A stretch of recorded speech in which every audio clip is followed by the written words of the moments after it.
Grabe, ang daming tao. Nakita ko lang tong video na to last week, nag-viral sa TikTok. Para dun sa mga hindi pa nakapanood ng video na to, ito yung first day na nilabas ng Apple yung iPhone 15 sa Dubai Mall. Nagulat nga din ako yung nakita ko yung video na to. Syempre guys, alam naman natin na medyo stricto ang Dubai pagdating sa mga ganitong eksena. Pero syempre, bagong labas ang iPhone 15, kaya wala makakapigil. So ngayon guys, syempre, na-curious ako. Kaya ito, magpupunta ako sa Dubai Mall ngayon para makita natin kung ganito ba talagang kadami yung tao.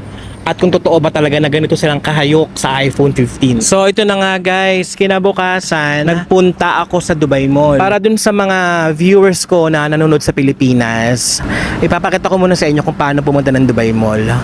Para if ever na makapunta kayo ng Dubai, at least alam nyo na kung paano sumakay sa metro station, sa metro train papuntang Dubai Mall. Kung hindi naman kayo taga Burjuman or hindi kayo manggagaling ng Burjuman guys, hanapin nyo na lang